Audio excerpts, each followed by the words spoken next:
I'm doing a book review today, and this is The World of Italian Folk Magic by Rose Inserra.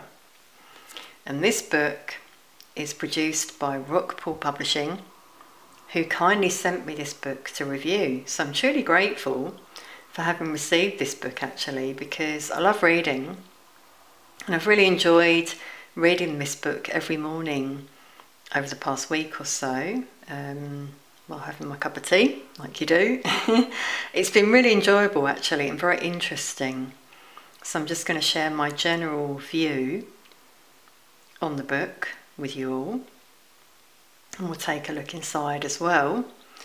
By the way, this book will be released in September 2024. So at the time of posting this video, obviously you're going to get a little preview. So let's start with the design. I love it. I think it's so eye-catching. What do you think? With the red background and the eye. The eye is very significant because the evil eye is mentioned quite a lot within the book, in terms of, folk lore, superstition and stuff. And red is also, known as a lucky colour. In Italy, they believe if women wear red underwear, they'll be lucky in love. And I believe they wear it for New Year as well. It's a lucky colour. Also within, you'll see the eyes on the first page in the design, and red with eyes again there. So really lovely touch there with the design, and the red and black really does stand out. So I love that, first of all.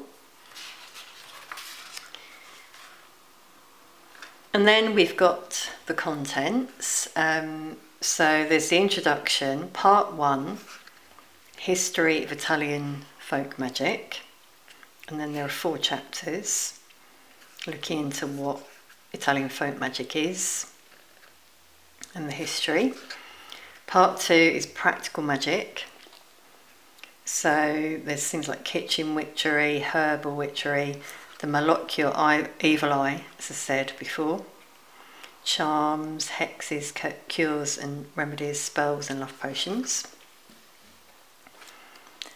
And then part 3 is spiritual practices, so things like working with saints and angels, deities, nature spirits, divination, dreams and their meanings, ancestor worship. And then there's the conclusion, glossary, acknowledgements, references, about Rose Inserra and the index.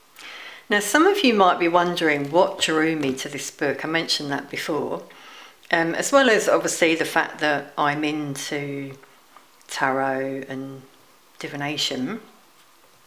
I'm not into magic, by the way. I don't do spells or anything like that. So that's not what really drew me in. However, I do have an Italian heritage. A lot of you won't know that about me.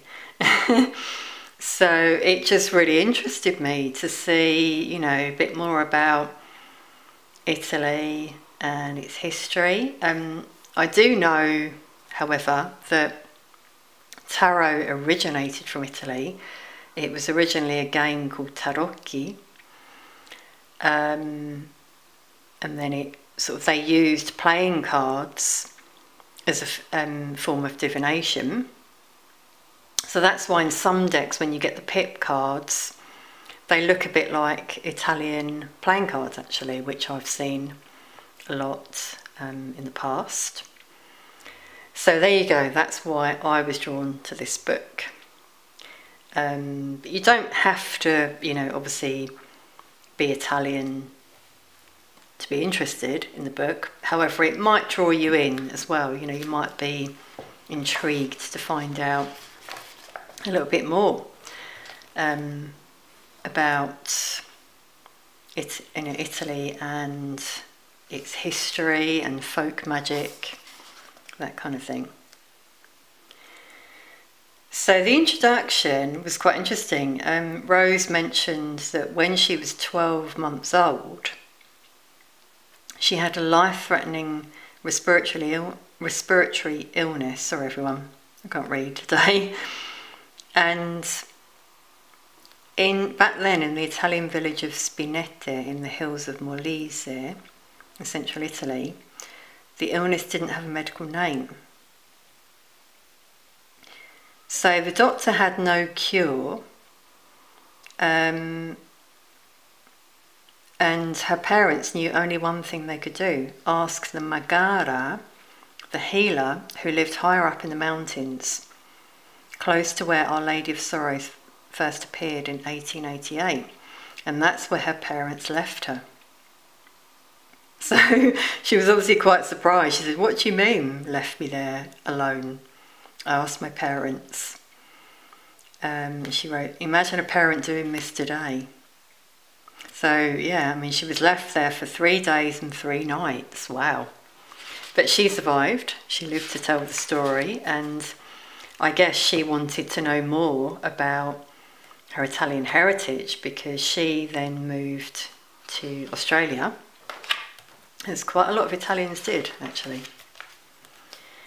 So obviously then there's the history of Italian folk magic. So I've highlighted some pages I want to just look at in this review, point a few things out.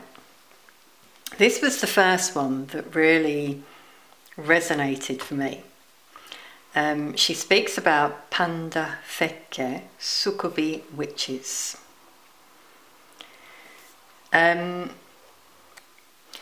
Apologies everyone, I'm just noticing a bit of a shadow from my camera here, which is pretty difficult to eliminate just due to the lighting, so hopefully you can see this.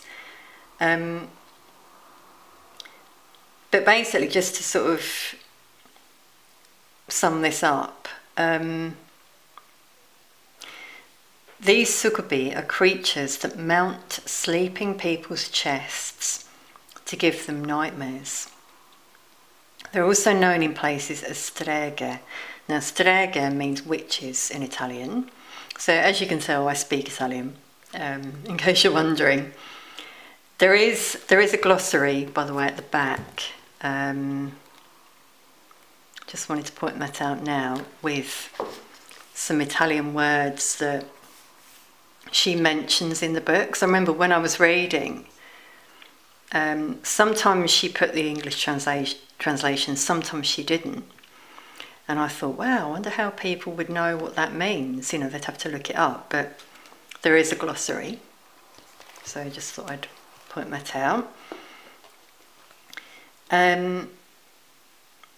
Yeah, and it says in some regional Italian areas, it's a nocturnal entity believed to be the ghost of an evil woman who is cursed to wander the town at night. She lies on the sleeper's body, pushing on their chest, stealing their breath, and making it impossible for them to move. She's heard about this traumatic experience from paesani from her region. Yeah, so there's an example, paesani. Not sure if you can see that. She's not written the translation. That means sort of local people from her region. And they swear it's true. They said they then slept with a bag of beans or legumes on one side of them and rock salt on the other. And it says a strega has to count each grain of bean before sunrise to reach her victim.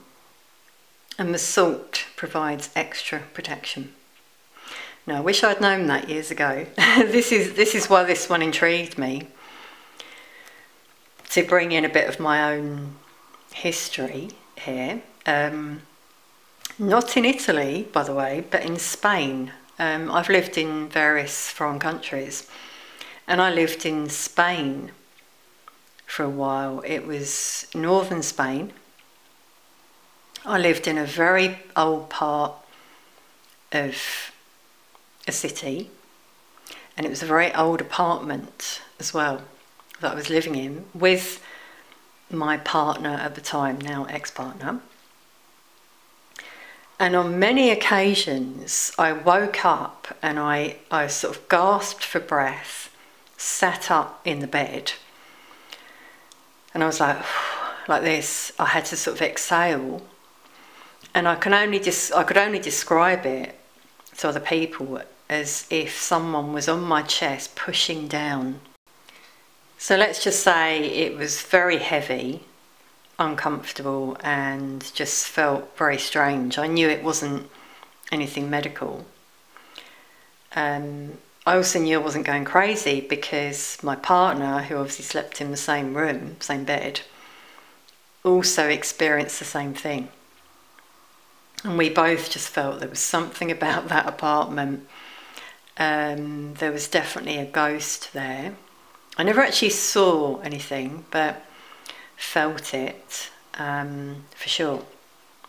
So I'm sure you can understand when I read this part, it resonated so much. I thought, wow, I've experienced that for sure, and can say that I believe these witches and ghosts are real.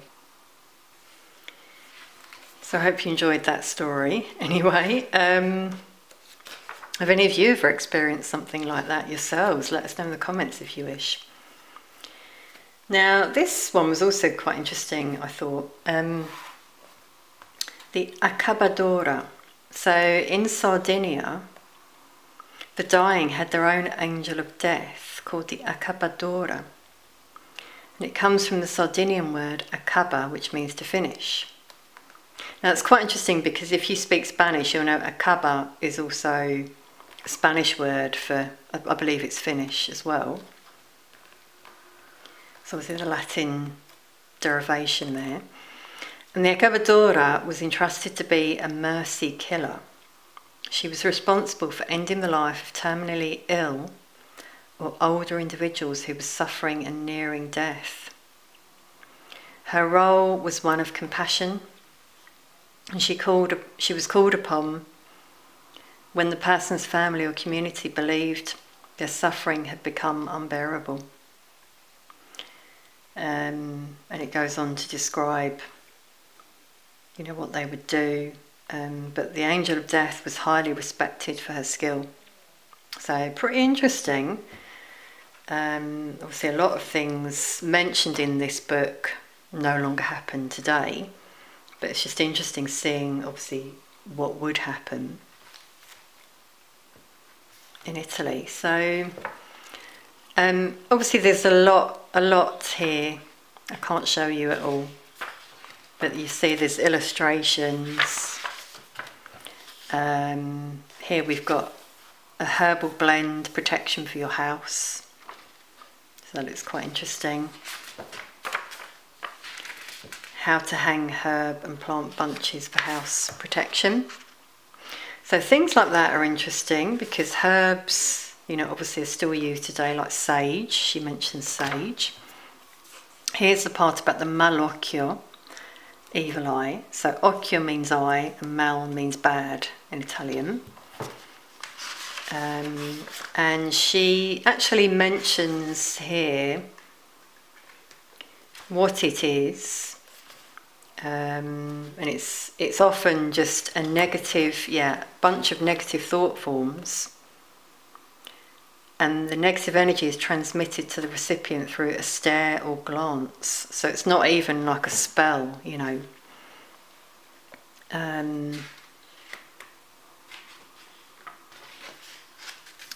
And then she mentions, symptoms, lots of different symptoms like headache, stomachache, lack of appetite, hair loss, and how to diagnose.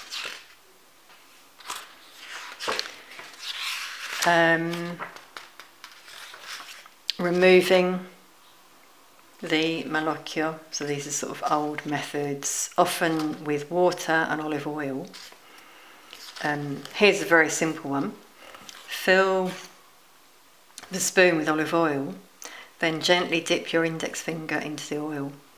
Recite a prayer or incantations of your choice. Let the oil drip from your fingertip into the bowl. Inspect the water closely to see if the drops are intact or dispersed. And she says that if they disperse, then that's showing you someone's put the evil eye on you, basically. And then she's got, yeah, removing the evil eye, understanding the oil shapes. Yeah, so as I mentioned, if the oil drops disperse, evil eye is present. If they're in the shape of an eye, that is another sign of the malocchio. Okay, so that's really interesting, I thought. Bear with me as I'm just going to find the other pages. Yes, this part was interesting. Hexes, cures and remedies, and she's got like herbal remedies that she references during the book. I just thought this one was interesting. For colic, babies with colic would be treated by holding them upside down by their feet while reciting the Lord's Prayer. Once the baby was lifted the right way up, they were expected to be fine with the colic gone. So, very interesting, obviously, some of the things they did. Obviously, that's one that isn't done today, I don't believe. Anyway, maybe some traditional people might still do some of these things, I'm sure.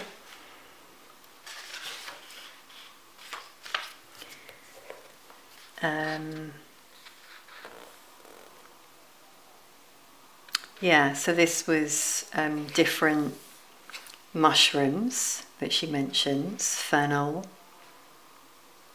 porcini mushrooms.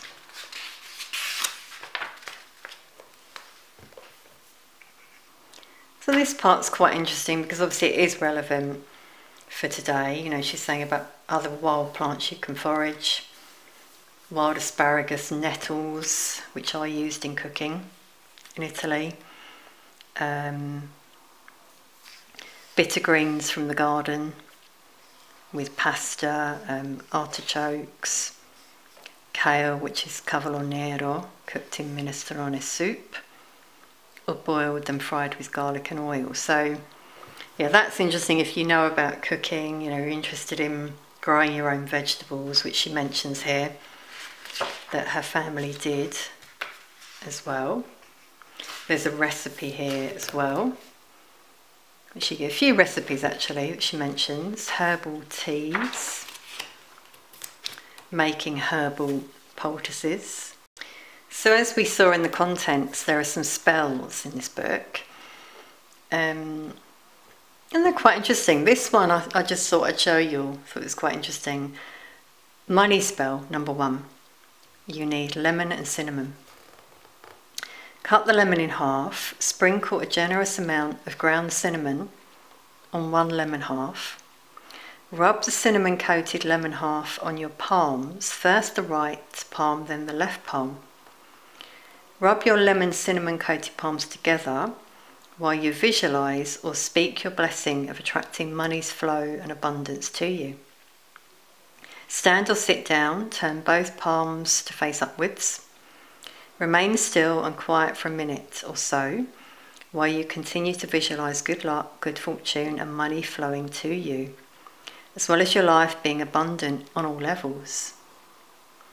After completing your abundant visualization and blessing, wash the remaining cinnamon and lemon off your hands. So that's quite an interesting one that you can do with everyday items. There's obviously bay leaf money spell there as well. She's got love spells. She does mention, you know, remember everyone has free will, but you can use some love potions for attracting love. Obviously, she mentioned free will.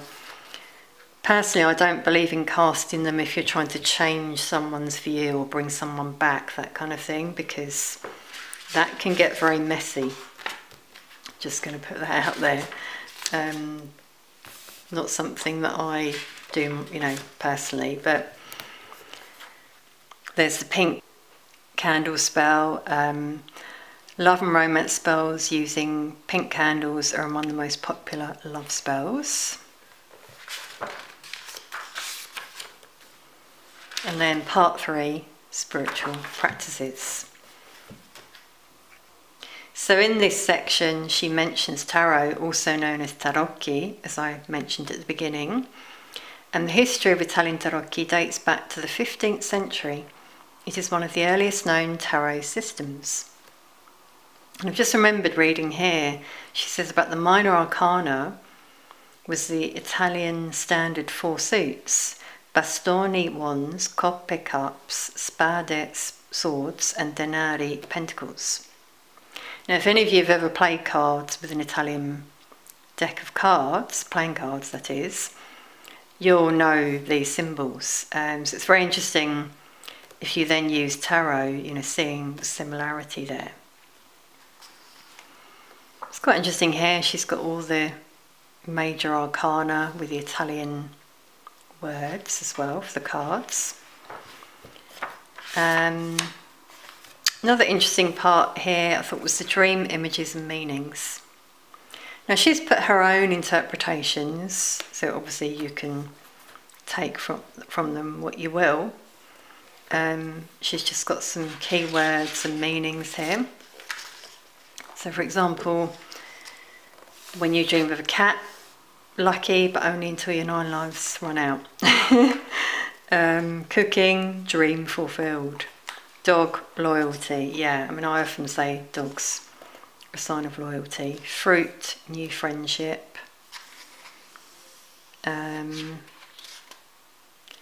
Money, loss of fortune, losing valuables. Moon, good omen for future plans. So just some keywords there that she's mentioned. Very interesting. And then ancestor worship here.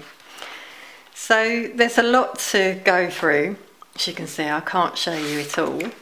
There's the glossary, as I said, with the Italian words mentioned. Here's Rose Inserra, the author. She was born Rose Diamante, in Spinetta, Italy. She arrived in Australia with her family when she was 9 years old. And Italian folk magic has always been a big part of her life and identity. So she's obviously shared that in the book, what she's learnt, it seems, from people she's spoken with in Italy. And it's just very interesting. As I said, I hope you can see that from what I've shown you. I hope I've done it justice. I'd say it's worth a read if you're interested in Italian folk magic.